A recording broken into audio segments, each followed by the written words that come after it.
নমস্কার, জয় মাতারা। আমি অ্যাস্ট্রো হিমাংশু ভাগ্যের দ্বার থেকে আপনাদেরকে জানাই আন্তরিক শুভেচ্ছা, ভালোবাসা। আজ আমি যে প্রেডিকশনটি করতে চলেছি এটি সম্পূর্ণ জাতিকাদের জন্য। আপনারা যারা মহিলারা আছেন, আপনাদের বাঁ হাতটিকে খেয়াল করুন। আপনাদের বাঁ হাতের এই যে শুক্রের স্থান, এটা হচ্ছে শুক্রের ক্ষেত্র। যাদের শুক্রের ক্ষেত্রটা একটু পিঙ্ক লাল বর্ণের আভা থাকবে এবং শুক্রের স্থানটা একটু ফোলা থাকবে, এখানে কোনো জাল চিহ্ন থাকবে না বা তিল চিহ্ন থাকবে না, হ্যাঁ, বা ক্রস সাইন থাকবে না।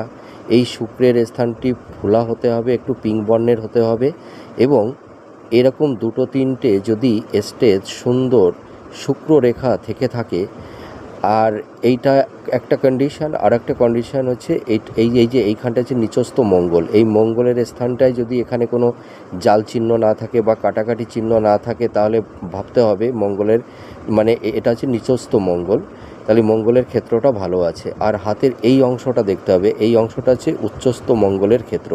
এখানেও যদি এইখানে যদি একটু পিঙ্ক বর্ণ, হ্যাঁ, বা লাল আভাযুক্ত কালার থাকে, এখানে যদি কোনো ব্ল্যাক স্পট না থাকে বা ক্রস চিহ্ন না থাকে বা তিল চিহ্ন না থাকে, তাহলে সেই সব মহিলারা ভীষণ সৌভাগ্যবতী হয়ে থাকে। এদের ভাগ্যের প্রভাবে যাদের সঙ্গে এদের বিবাহ হয়, এদের লাইফ পার্টনারদেরও কিন্তু ভাগ্যের উন্নতি ঘটে। আর এদের দাম্পত্য জীবন খুব সুখের হয় এবং এই মহিলারা এরা জীবনে নাম যশ খ্যাতি অর্জন করতে পারে। আর এরা খুব দায়িত্ববান মহিলা হয়ে থাকে।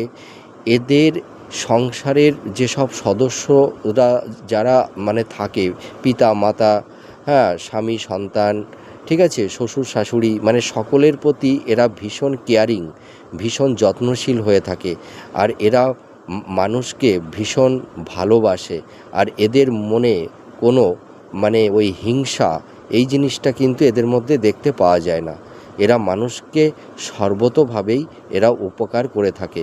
আর এরা ভীষণ সৌভাগ্যবতী মহিলা হয়ে থাকে। যে সংসারে যায় সেই সংসার মানে ধন সম্পদে মানে পরিপূর্ণ হয়ে ওঠে। মিলিয়ে দেখুন। জয় মাতারা।